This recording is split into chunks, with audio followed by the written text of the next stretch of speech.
बबलू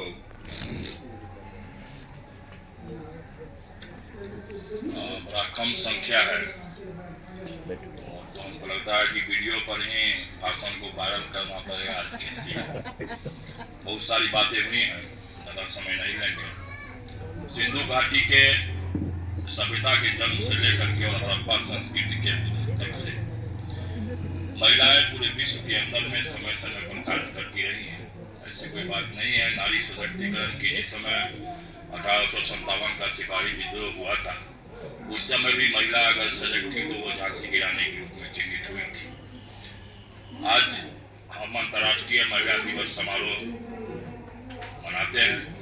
समारोह हम इसलिए मनाते हैं मुख्य रूप से भारत के अंदर में कि हमारा जो देश भारत है उसमें नारी को शक्ति के रूप में माना गया है, और हम लोग बड़ा गर्व से कहते हैं कि नारी जो होती है वो देवी का रूप होती है। और वास्तव में हम ये कहते हैं हमेशा कि विश्व के अंदर में चीन की सभ्यता यदि कौशल के लिए जानी जाती है, अरब की सभ्यता यदि संपदा के लिए जानी जाती है, तुर्क की सभ्यता यदि बहादुरी के लिए जानी जाती है, और रोम की सभ्यता सुंदरता के लिए जानी जाती है, तो एकमात्र हमारी भारतीय सभ्यता और संस्कृति है जो ज्ञान, प्रज्ञा और नारियों के सम्मान के लिए जानी जाती है। पूरे विश्व में कोई ऐसी दूसरी सभ्यता और संस्कृति नहीं, और विश्व के दूसरे देश इससे सीख लेते हैं, ज्ञान लेते हैं इससे कि नहीं, हमको भारत की तरह नारियों का सम्मान करना चाहिए।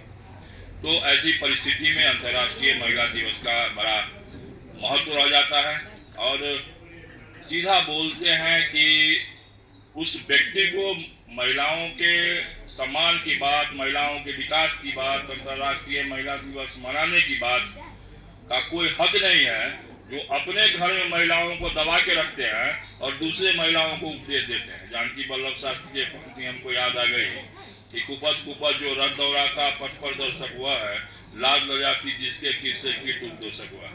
हम यदि महिलाओं के बारे में यहाँ आकर के बोलते हैं तो हमको ये सोचना चाहिए कि हमारे घर की महिलाएं क्या कर रही है। हम जब कहीं जाते हैं महिलाओं के सभा में और जेंडर और महिला और सुशासन पर जब बोलते हैं तो हम बड़ा गर्व से कहते हैं कि हम ऐसे परिवार के लोग हैं जिस परिवार की एक भी महिला बैठी हुई नहीं।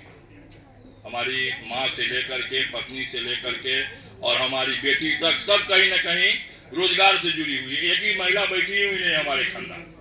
तो हम महिलाओं के बीच में तब बोलते हैं। आज बहुत सारे लोग होते हैं कि सामाजिक जीवन जीते हैं, बेटियां जब सियानी होती है तो उसके लिए दहेज के लिए पैसा जमा करते हैं।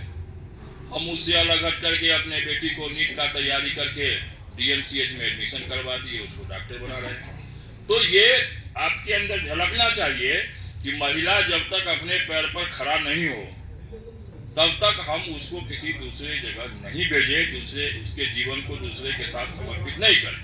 यही महिला सशक्तिकरण हो जाएगा। और जिस दिन से एक बातें महिलाएं अपने मन में बैठा लेगी कि महिलाओं के मन में हमेशा ये भावना रहती है कि पुरुष हमारे साथ छेड़खानी करता है। जेंडर हमारा कहता है कि जेंडर एक सामाजिक सोच है। जब जेंडर एक सामाजिक सोच है और महिला पुरुष समान है तो महिला ही ये बात क्यों सोचे कि पुरुष हमारे साथ छेड़खानी करता है। ये बातें महिला सोचे कि पुरुष के साथ हम ही छेड़खानी करते हैं, बस उसी दिन समानता आ जाएगी और सारी मतभेद ये समाप्त हो जाएगी और नारी सशक्ति हो जाएगा और ये अंतर्राष्ट्रीय महिला दिवस मनाने की हमको आवश्यकता नहीं पड़ेगी। तो इसलिए महिलाओं को आगे बढ़ाइए और सबसे पहले अपने जीवन से आगे बढ़ाइए। हमको बहुत सारे लोग बहुत बात बोलते हैं, लेकिन फिर भी हम कहते हैं नहीं, महिला को आगे बढ़ाना है। मैं जहाँ प्रैक्टिस करता हूँ वहाँ मेरी जूनियर भी महिला है, मेरी बीजी भी महिला है, बैठी हुई है। और यहाँ तक कि जब मैं राइफल लेके चलता हूँ तो बहुत सारे लोग कहते हैं राइफल भी महिला ही संभालती है, राइफल भी बॉडीगार्ड भी महिला होती है। तो ये महिला सशक्तिकरण है।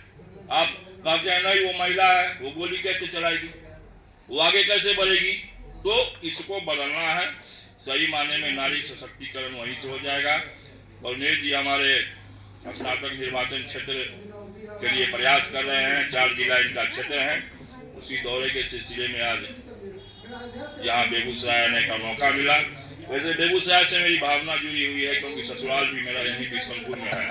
तो बेगूसराय की मेरे कार्यक्रम में जाने की बात होती है तो बहुत सारे कार्यक्रम हम छोड़ देते हैं। तो करुणेश जी, रविंद्र मोहन जी नेहरू युवा केंद्र के बहुत बड़े पदाधिकारी रहे, पूरे देश के अंदर में इन्होंने काम किया है। लड़कियों के बीच में कितने सारी महिला लड़कियों को रोजगार मुक्त किया है।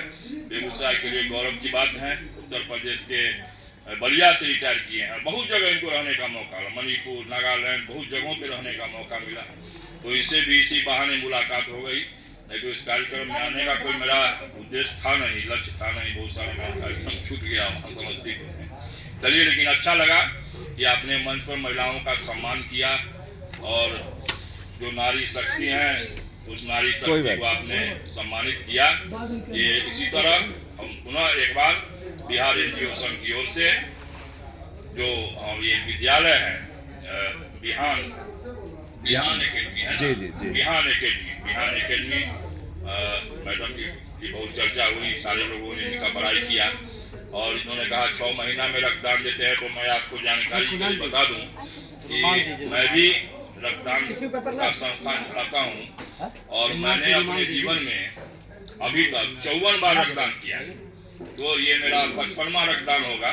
तो जयमंगला वाहिनी को मैं पूर्व से जानता हूँ, बहुत अच्छी संस्था है।